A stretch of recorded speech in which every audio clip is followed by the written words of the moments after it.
Good morning, students. Today in the part 6 of Standard 11, Organic Chemistry, Unit 12. इस unit के अंदर आज हम पढ़ेंगे आइसोमरिज्म. आइसोमर के बारे में कल हमने पढ़ा था, है ना. मैंने दो एग्जाम्पल दिए थे बच्चे. दो एग्जाम्पल में डिफरेंट वे में आप वो फॉर्मूला, आपका जो फॉर्मूलाज था वो फॉर्मूला सेम था, पर वो फॉर्मूला को आप अलग अलग तरीके से रिप्रेजेंट कर सकते हो, and that is known as the isomer. So हमने देखा था कि अगर हमारे पास में C3H7 है, सो C3H7 के लिए how many number of isomers, means how many times you can represent it. तो आपने वहां पर बताया था कि C3H7 को आप दो अलग अलग तरीके से रिप्रेजेंट कर सकते हो. मतलब कि एक तीन कार्बन को स्ट्रेट चेन में रखोगे, या तो दो कार्बन को स्ट्रेट में करके एक कार्बन को ब्रांच फॉर्म में कर सकते हो. तो दिस इज योर आइसोमर, जो आपने दो अलग अलग तरीके से उसे रिप्रेजेंट किया. So suppose we will think about that, जो कल हमने पढ़ा था वो एक आपने ये नाम लिखा था जिसमें आपने कहा था प्रोपाइल और एन प्रोपाइल, और दूसरी तरीके से आप इसको इस तरह से रिप्रेजेंट कर सकते हो जिसे आप कहते हो आइसोप्रोपाइल. Very good. तो ये हुआ isomer.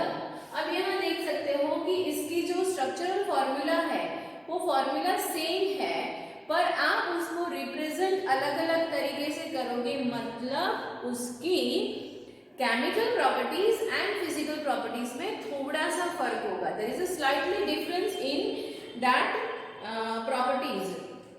So the organic compound which possess atomic composition same, here you can see that atomic composition same but representation is different, and that is the reason they are having the different physical and chemical properties. उसके साथ में मैंने कल एक example दिया हुआ था आपको C5H11 का. Okay, yes, how many of you have completed the homework for this? Very good. So how many number of isomers you have find for C5H11? Yes, total 8 way you can represent it. So total 8 isomers are there for C5H11. तो अब आपको पता चल गया what is the meaning of isomers. So the two or more organic compound, if we want to write the definition, so two or more organic compound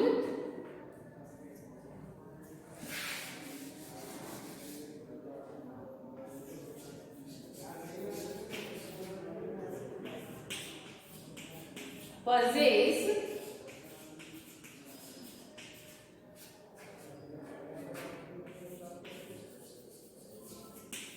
same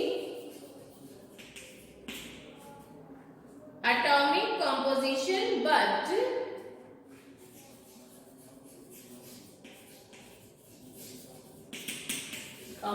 atomic composition same होता है, but representation, structural representation is differ, so their physical and chemical properties are different.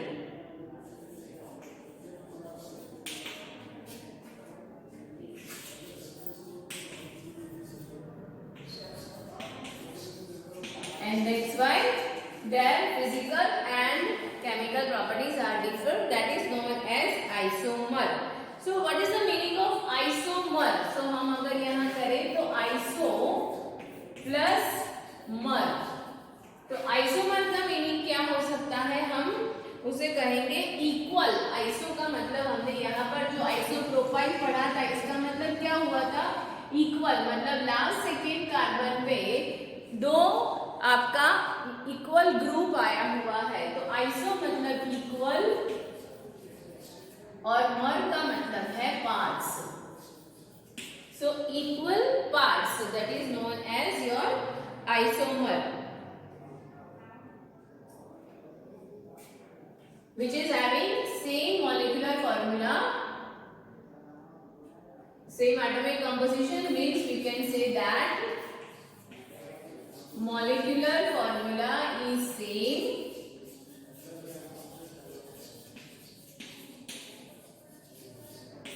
molecular formula is same. तो फर्क क्या हुआ, कहीं कहीं पर bond आपने अलग जगह पे कर दिया, कहीं उसकी सीक्वेंस चेंज कर दी, तो you are changing in the sequence of bonding और either you can change the sequence of arrangement. तो इस तरह से हम उसे कहेंगे आइसोमर। एक और एग्जांपल लेते हैं स्टूडेंट। अगर मैं यहाँ एग्जांपल ले रही हूँ जिसमें से हमने एक जो ग्रुप है वो हम यहाँ पर ऐड कर रहे हैं, तो यहाँ आप देख सकते हो दो अलग अलग तरीके से इसे रिप्रेजेंट कर सकते हैं हम। इसके दो आइसोमर हो सकते हैं, मतलब कि मेरी मॉलिक्यूलर फॉर्मूला जो है वो है C2H6O। तो आपके पास में दो कार्बन है और एक ऑक्सीजन है, तो आप उसे किस तरह से रिप्रेजेंट कर सकते हो। एक तो रहेगा आपका CH3O CH3, तो ये रिप्रेजेंटेशन रहा। मतलब यहाँ पर आप देख सकते हो कि ऑक्सीजन से बॉन्ड बनता है, इसीलिए ये हुआ आपका ईथर, ये हुआ ईथर। और उसका नाम लिखेंगे हम कि आपके दोनों बाजू जो है मिथाइल ग्रुप आया हुआ है, सो यहाँ आप नाम लिखोगे डाई, दो मिथाइल है तो डाई मिथाइल ईथर। ये हुआ आपका एक कंपाउंड जिसको टोटली आप C2H6O फॉर्मूला से कंपेयर कर सकते हो। और उसके अलावा अगर एक और रिप्रेजेंटेशन हम लेते हैं तो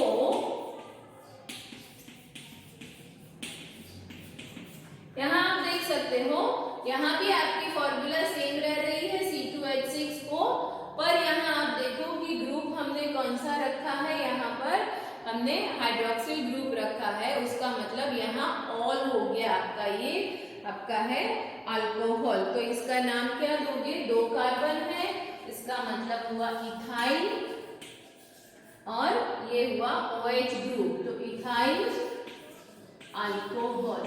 इस तरह से आपको समझ में आया, ये दोनों आइसोमर है किसके, C2H6O के। तो इस तरह से हम उसे कंसिडर कर सकते हैं। Arrangement is different, arrangement of group और atom is different, that is known as the isomer. So students, now we are going to study about the classification of isomerism. So isomerism अगर हम लेते हैं तो classified उसको हम दो तरह से कर सकते हैं। एक होता है स्ट्रक्चरल आइसोमेरिज्म एंड एक होता है stereo isomerism. Stereo isomerism is further classified into two different categories. हम हर एक कैटेगरी को इंडिविजुअल अच्छे से पढ़ेंगे, पर ये क्लासिफिकेशन टेबल जो है वो हम बराबर समझ लेते हैं। So stereoisomerism are further classified into two different categories, that is geometrical and optical isomerism. Now the structural isomerism are of different types. The first one, it is a chain isomerism. Chain isomerism का मतलब आप बहुत अच्छी तरह से समझते हो क्योंकि हमने नॉमेनक्लेचर भी चेन से ही शुरू किया था। तो चेन जो सिंगल स्ट्रेट चेन होती है उसे हम चेन आइसोमेरिज्म कहते हैं। तो चेन में आपके पास में ब्रांच फॉर्मेशन भी हो सकता है। तो chain isomerism means what? Chain isomerism को हम कह सकते हैं different arrangement of carbon. So chain isomerism means different arrangement of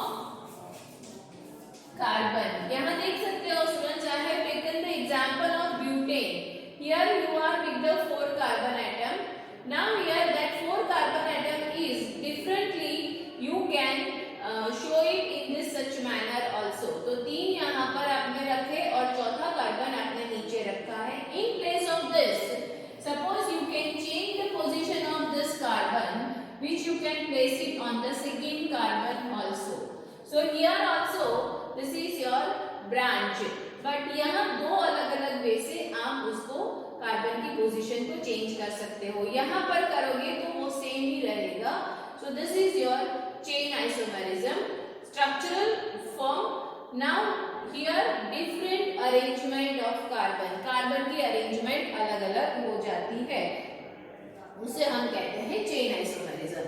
Then next one it is a position isomerism. Position isomerism में क्या होता है स्टूडेंट? जो भी फंक्शनल ग्रुप आया हुआ है वो फंक्शनल ग्रुप की अरेंजमेंट पोजीशन आप चेंज करते हो. यहाँ सिर्फ आप कार्बन की अरेंजमेंट को चेंज कर रहे हो, कार्बन की पोजीशन चेंज कर रहे हो, बट पोजीशन में आपके पास में जो फंक्शनल ग्रुप है वो फंक्शनल ग्रुप को आप अलग अलग कार्बन पे प्लेस कर रहे हो. तो अगर इसका एग्जाम्पल हम लेते हैं तो मैंने यहाँ एग्जाम्पल लिखा है C3H7X. तो आप यहाँ पर लिख सकते हो ये, और यहाँ पर हम X बता सकते हैं, मतलब ये CH3 CH2 और ये CH2X. तो एक आपने इस तरह से यहाँ आपने बताया इस फॉर्म में कर सकते हो. Now you have to change the position of this X group, hydrogen group. So you can show it in such a way. This way also you have changed the position of this functional group from first position to second position. So this is known as your position isomerism, position isomer. Or the next one it is a ring chain isomer. In ring chain isomer you can differentiate into different way. Either you can go for the ring also or you can represent it on the chain form also. तो अगर हम यहाँ example लेते हैं, suppose C4H6 लिया हमने, तो C4H6 को सिंपल अगर मुझे रिंग फॉर्म में बताना है तो ये हुआ मेरा साइक्लो कंपाउंड. इस तरह से मैं 4 कार्बन को बता सकती हूँ. उसके अलावा अगर चेन फॉर्म है तो आपको पता ही है, यहाँ पर हमने ये 4 कार्बन की चेन रखी है. सो 1 2 3 and 4. This is your chain which you have represented it. अब यहाँ पर ऐसा भी हो सकता है कि आपके पास में यहाँ H6 है, तो मुझे 4 कार्बन के साथ में, तो CH3 CH2 3 और 2 5 हो गया यहाँ. अब यहाँ पर मैं एक ही कार्बन मुझे लाना है, तो एक कार्बन के लिए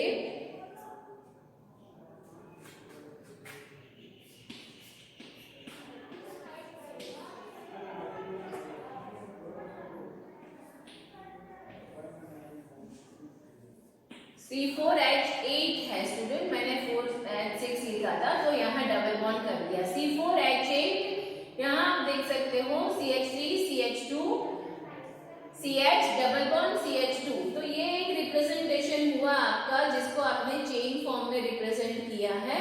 तो ये इस तरह से भी आप इसको दिखा सकते हो. उसके अलावा अब आपकी जो CH3 की पोजीशन है वो आप कहीं पर चेंज करके, या तो डबल बॉन्ड की पोजीशन है वो भी आप चेंज कर सकते हो. तो यहाँ अगर हम चेंज करते हैं तो CH3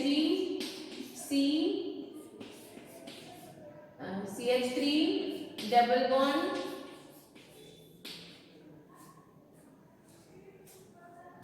सो ये भी एक रिप्रेजेंटेशन हुआ स्टूडेंट. तो यहाँ मैंने फॉर्मूला जो है वो आपकी सेम रखी, C4H8, और इसे हमने रिंग या तो चेन फॉर्म में रिप्रेजेंट किया. This is your ring chain isomer.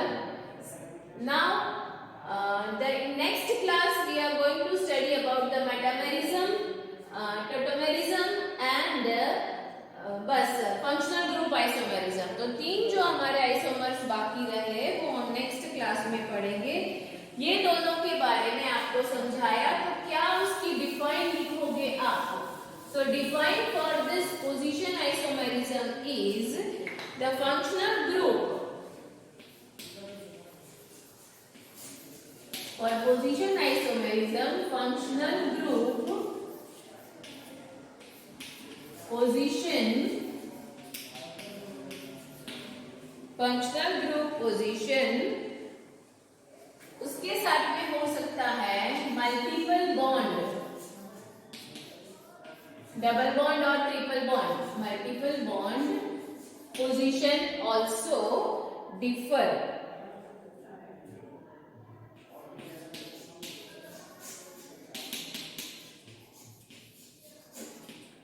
Multiple bond position or position of substituent is differ, which is known as your position isomerism या position isomer. अब हम पढ़ते हैं कि रिंग आइसोमर को हम किस तरह से डिफाइन करेंगे.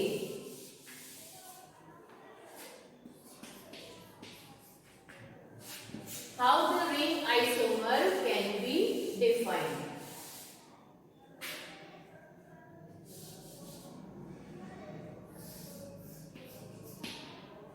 सो क्या लिख सकते हो रिंग आइसोमर के लिए? कार्बन चेन डिफरेंट हो सकती है या तो रिंग हो सकती है. तो यहां पर यू कैन राइट